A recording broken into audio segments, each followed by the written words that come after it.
This is a logic meditation. Logic. Does this really make sense? Does that follow from what you said? How does that follow? Before you implied this, and now you are saying that. I don't see how both can be true. When we think, we bring a variety of thoughts together into some order. When the combination of thoughts are mutually supporting and make sense in combination, the thinking is logical. When the combination is not mutually supporting, it's contradictory in some sense, or does not make sense, the combination is not logical.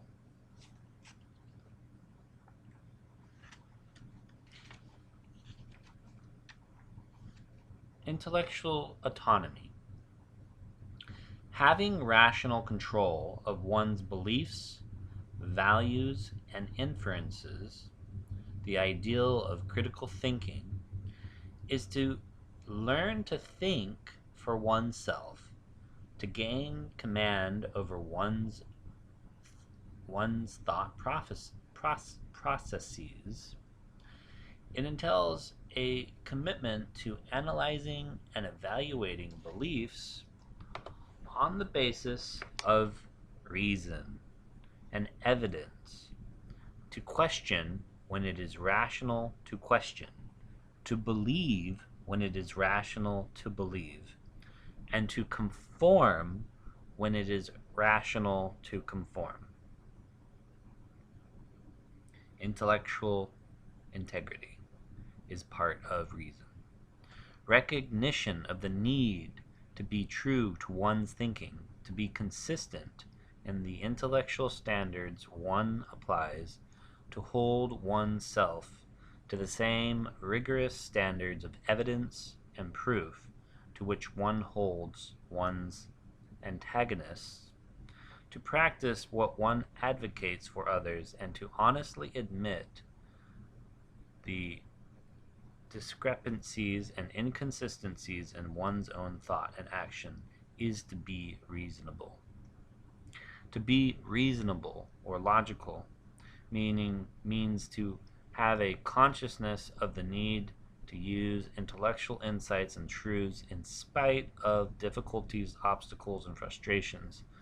Firm adherence to rational principles despite the irrational opposition of others, a sense of the need to struggle with confusion and unsettled questions over an extended period of time to achieve deeper understanding or insight.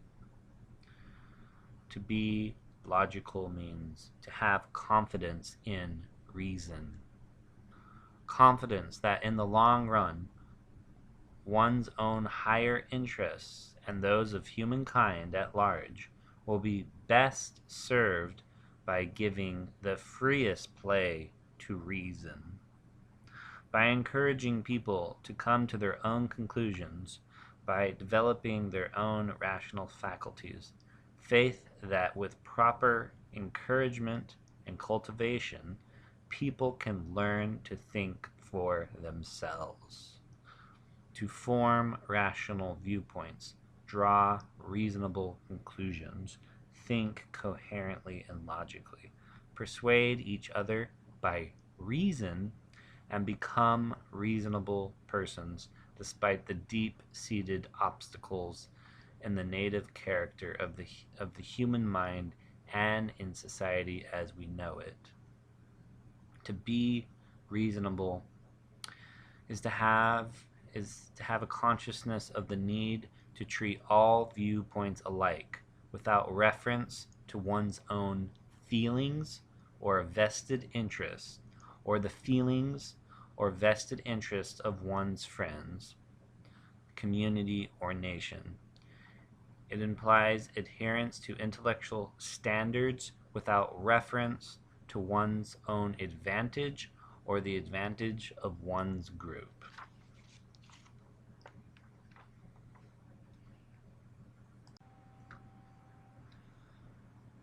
The Stoics taught that destructive emotions resulted from errors in judgment, and that a wise person of moral and intellectual perfection would not suffer such emotions.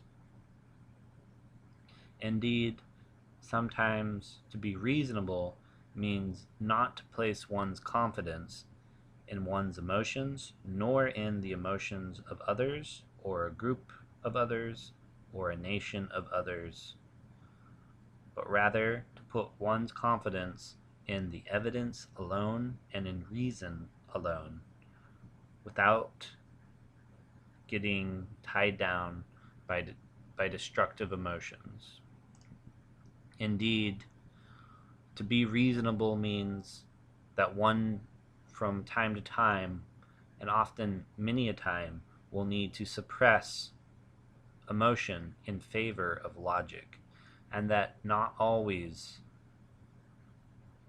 emotion is and logic is not compatible with each other.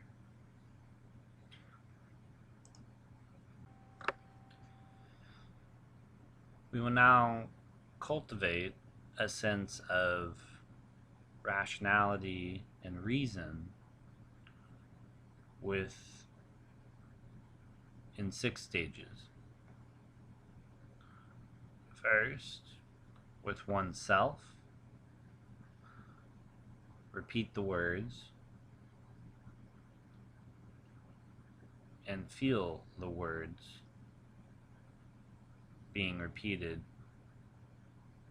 as a commitment to yourself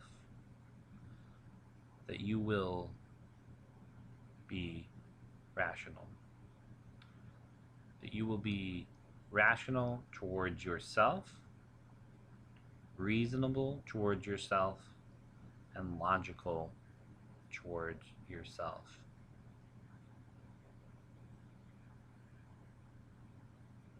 And with each breath that you take, feel that reason is entering your body and going down through your stomach, through your legs, to your toes, as you're breathing in reason and rationality and holding it there for a moment, and then letting reason go out from your breath, and then continuing to breathe in and out.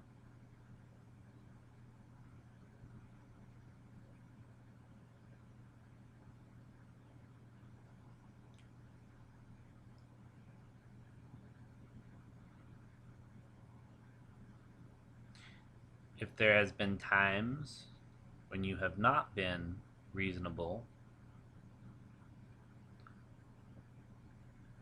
forgive yourself.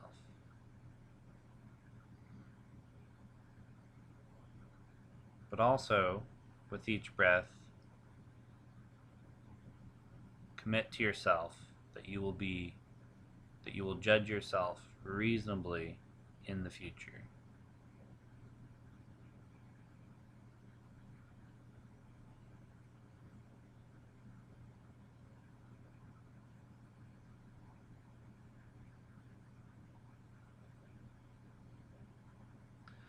Now think of a good friend.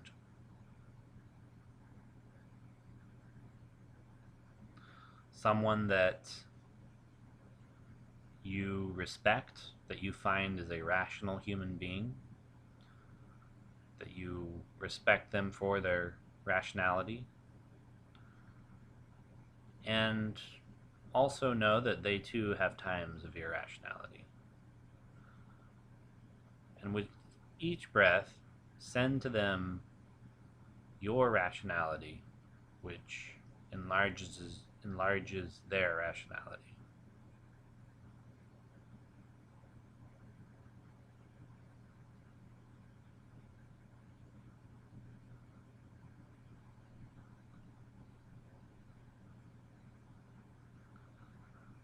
Now, think of a neutral person, someone that you don't know, a stranger, but someone that would be benefited by thinking rationally, using logic, using reason to live their life. And send them with each breath in and out. Send them rationality.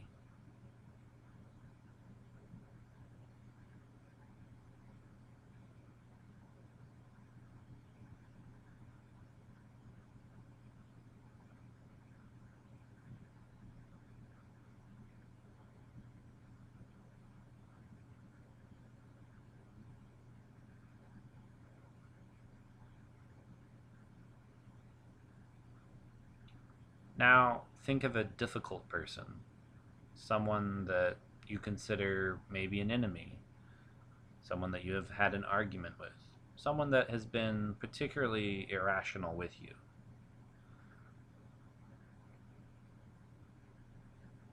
And with each breath in and out, send this difficult person rationality so that they may too be reasonable.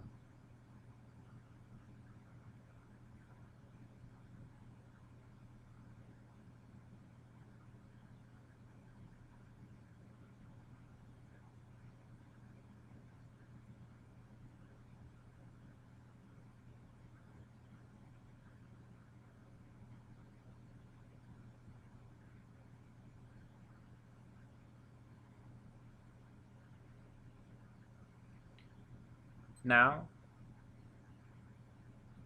think of yourself, a good friend, a neutral person, a difficult person, all four equally, and send all of them with each breath in and with each breath out.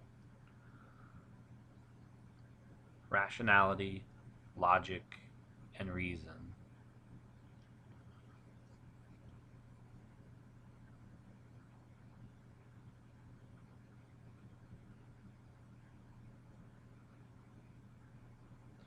Having faith that with the proper encouragement and cultivation, you and all people can learn to think for ourselves, to form rational viewpoints, and to draw reasonable conclusions, to think coherently and logically, to persuade each other by reason and not by emotion, and to become reasonable persons, not overly emotional, despite the deep-seated obstacles in our native character of the human mind to be emotional and to be irrational in society as we know it.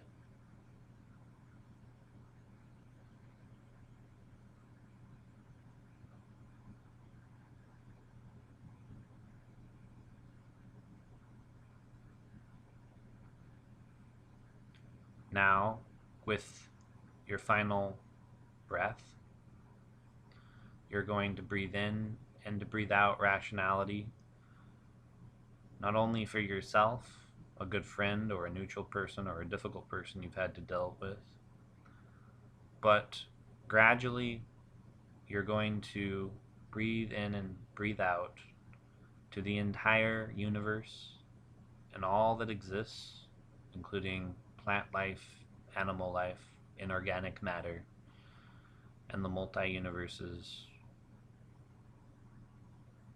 that may exist.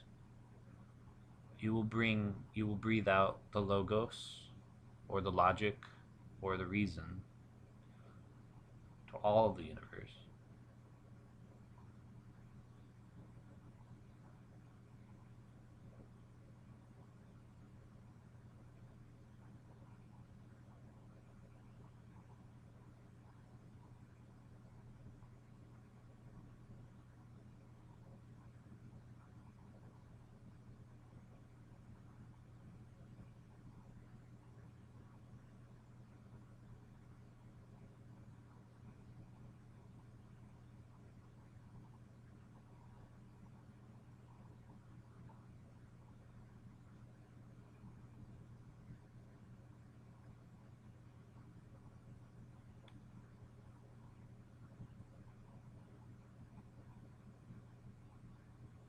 now, having rational control of one's beliefs and values,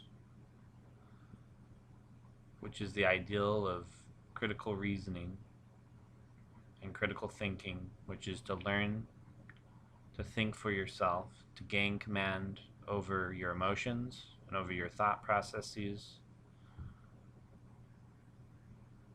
with a commitment to analyzing and evaluating your beliefs on the basis of reason alone and evidence alone, to question when it is rational to question, to believe when it is rational to believe in all aspects of your life, from schoolwork to beliefs of religion, to academics, to child rearing, to marriage, to relationships, and to conform all of these beliefs and thoughts that you have to conform to what is rational and to nothing else.